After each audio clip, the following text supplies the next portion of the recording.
সভ্যতার সঙ্গপ্রেমে হারিয়ে যায় সুদূরে, তবুও মাটির টানে পিছু ফিরে যায়। সময় বদলেছে, রুচি সংস্কৃতির বদল ঘটেছে। ঝাঁ চকচকে সভ্যতার আকর্ষণে হারিয়ে যেতে বসেছে সাবেকি সংস্কৃতি।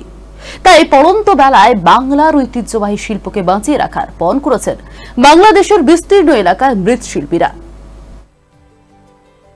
গাজীপুর জেলার কালিয়াকৈর উপজেলার উল্টোপাড়া গ্রাম, সেখানে প্রবেশ করতে মাটির মিষ্টি পোড়া ঘ্রাণে মন ভরে যায়।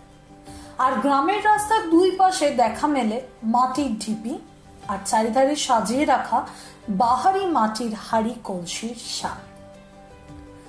গ্রামের নারী শিশু, বৃদ্ধ বয়সী নারী পুরুষও মৃৎশিল্পের কাজ করেন। সাংসারিক কাজের ফাঁকে তারা বিভিন্ন তৈজসপত্র তৈরিতে ব্যস্ত সময় পার করছেন। কেউ মাটি কাটছেন, কেউ মাটির গোলা তৈরি করছেন, কেউ বা তৈরি করা তৈজসপত্রগুলি চুল্লিতে পোড়াচ্ছেন, আবার কেউ রং করছেন। সরা, থালা, গ্লাস, বাটি, কলসি আরো কত কি। বাপ ঠাকুর তার পেশাকে টিকিয়ে রেখেছেন পালপাড়ার বাসিন্দারা।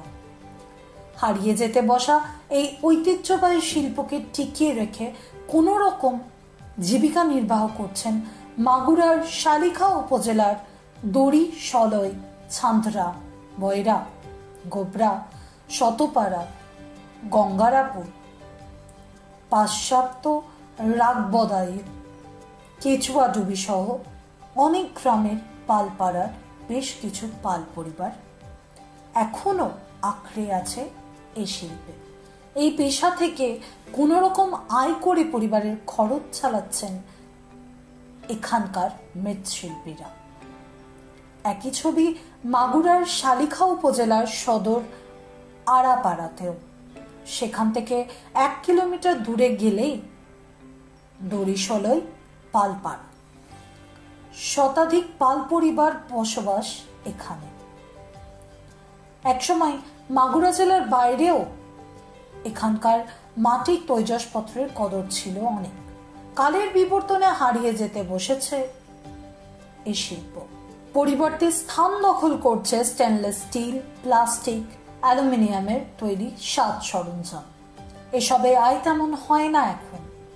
খুব কষ্ট করেই সংসার চালাতে হয়। সেক্ষেত্রে সরকারের তরফে আর্থিক সাহায্যের আবেদন জানিয়েছেন গোপাল চন্দ্র পাল, নির্মল পাল, হারাধন পালরা। আমরা তো বর্তমান যে কাজটা করি, আয় কম আমাদের, যে আমাদের খরচটার মধ্যে আর কাজ করে পরিশ্রম করে হে ব্যাটটা পাই না। সরকার যদি আমাকে একটু মুখ তুলে দেখতো, তাহলে আমরা পয়পোলা পানি নিয়ে তাহলে চলতে পারতাম। পেট চলে আর কি, কাজ করে তেমন সুবিধা নাই। ছেলে মেয়ে লেখাপড়া করতে কষ্ট। এখন কি আপনাদের আগের থেকে ইনকাম কমে গেছে না? আগে থেকে ইনকাম কমছে, জিনিসপত্রের দাম বাড়ছে, কিন্তু আমাদের মালের দাম বাড়ে নাই, মাটির দাম বাড়ছে। বাইরে থেকে কোনো ইনকাম নাই, তো এখান থেকে সবকিছু।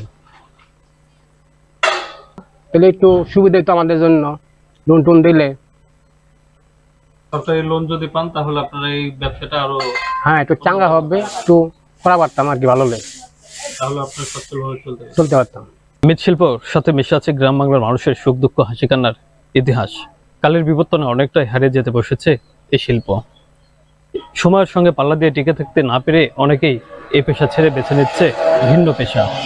এই পেশাকে টিকিয়ে রাখতে সরকারি বেসরকারি সাহায্য সহযোগিতার প্রয়োজন বলে জানিয়েছে এই শিল্পের সাথে যারা জড়িত তারা। বাংলাদেশ থেকে শিপাত মাহমুদ ফাহিম, এক্সপ্রেস নিউজ।